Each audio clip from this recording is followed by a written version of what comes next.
Alrighty, so welcome to my summary of learning in EdTech 300. I have a lot of things that I would like to share that I learned in this class.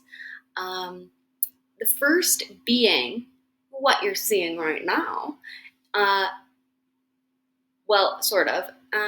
Chrome browser extensions. We learned about this in our one of the first few classes, and they rocked my world. Okay, I did not know about all of these handy little tools that really do change the game. A lot of them just help with your online organization, and I think you know there comes a point where you can no longer be successful in what you're doing if you are disorganized, whether the level of organization diminishes to a low that is so low that you can no longer be productive, or you are excelling at a rate that now you just need to get that organization bit down and you'll be a-okay.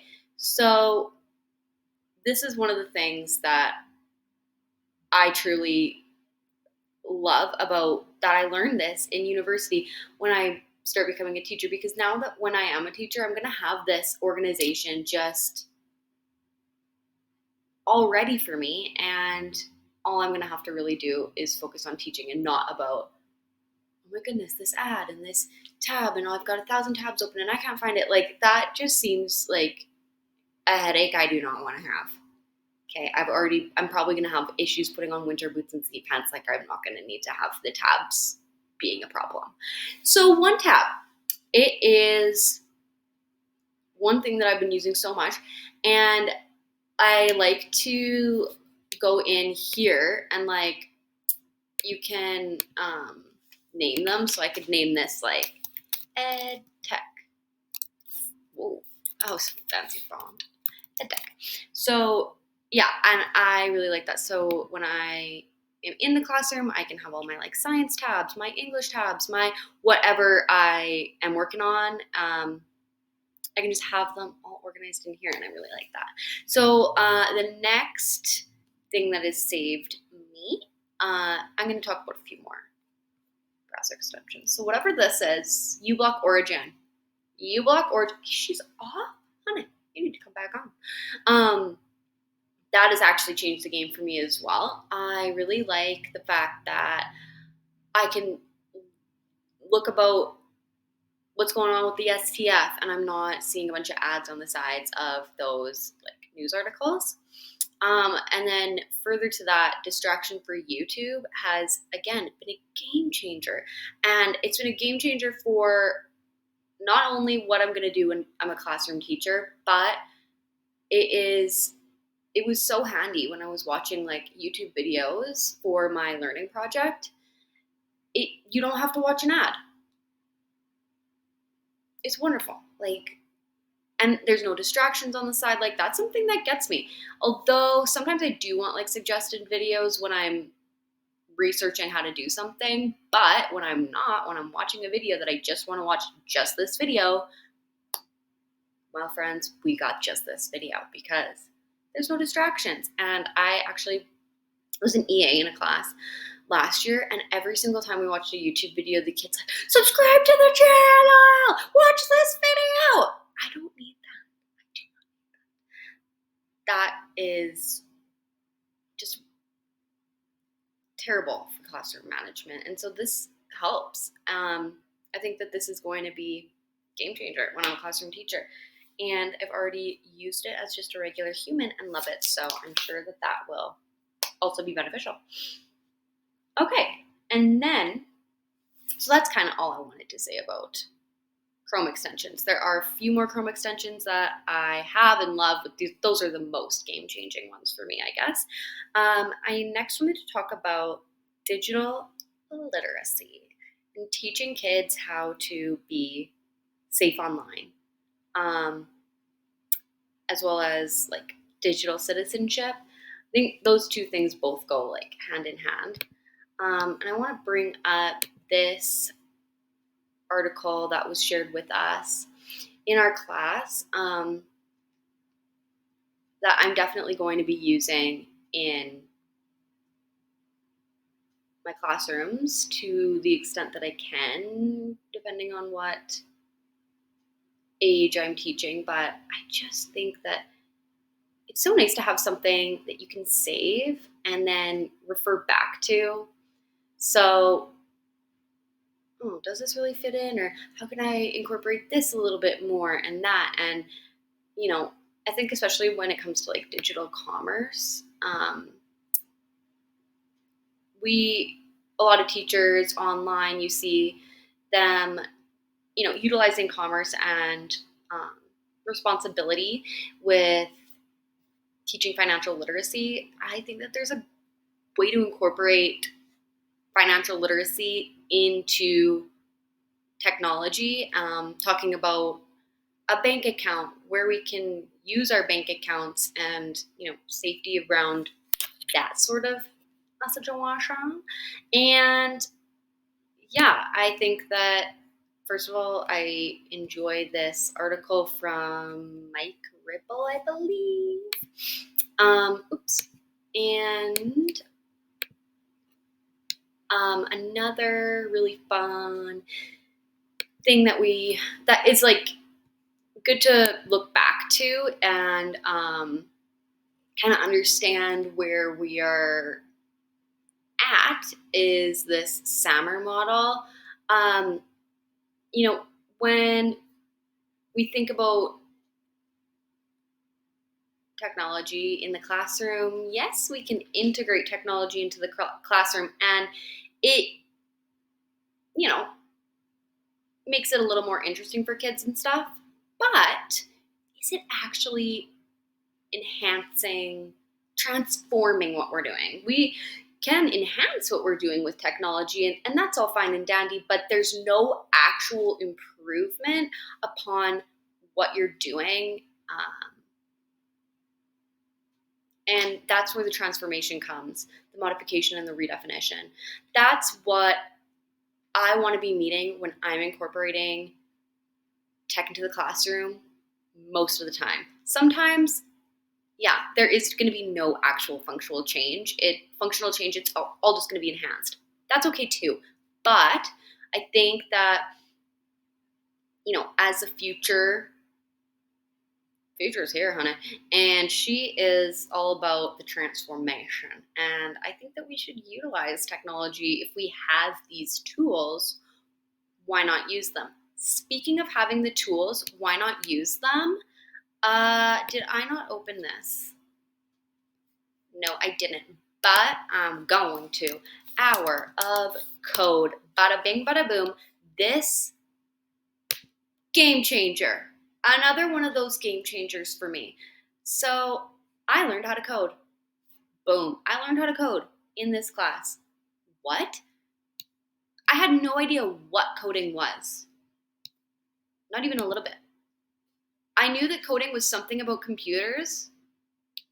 Had no idea that I could actually tell a computer how to do something. Like, I can make a little bear dance. Come on, I want to do that. Okay, so in this class, I learned to code. And first of all, that's really cool. And second of all, I think that I can integrate coding into other subjects and other lessons that are going to check other curricular outcomes, but we're going to be doing it while including technology, while including learning a new skill.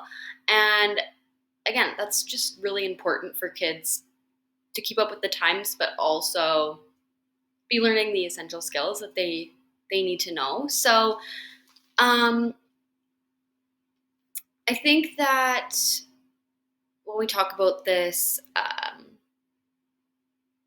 learning skills, learning topics, that sort of encompasses a bunch of different things. So, for example, we could learn about coding and, include procedural writing. But then we could also bring coding into a makerspace, which is something else that we learned about in this class, that I will bring it up on my tabs right now. So this is the eyes, and then this is maker spaces. So we had that nice lady from eyes come, and they have lesson plans and all that kind of jazz for maker spaces and tech in the classroom. This is an article about, what are benefits of a maker space, which again, huge benefits, especially with like building critical thinking and problem solving skills here. So when we are able to combine all of these things, tech, curricular outcomes, learning new skills, problem solving, creating, come on, I love making something new. We just are checking so many boxes. And so I'm kind of brain dumping right now. I can't even get real words to talk about. I'm so excited about this. This helped inform my educational philosophy. I swing around that progressivism, existentialism, social reconstructivism area. And I think that getting kids to learn without them knowing that they're actually learning, play-based learning, we know that is very important in students learning. That's one of the best ways that they learn. I think that games like On the Hour of Code, Dance Party AI Edition. What do you think that is? That sounds fun to me. Like, these kids are going to be having a blast playing these games, and they're actually learning something. Go figure. I remember cool math games. You learned nothing. This, you're learning something. I learned something, and I'm a full-blown adult, kind of. Anyways, so yeah, helped to inform my educational philosophy. Next, I learned about AI. Okay. I live in this teeny little bubble of Swift Current, Saskatchewan, where people are conservative a lot of the time. And, some conservative beliefs and some information online that is maybe spooky,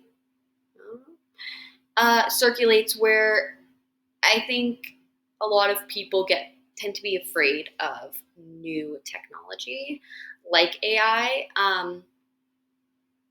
And of course, we learned about the dangers of AI in this class.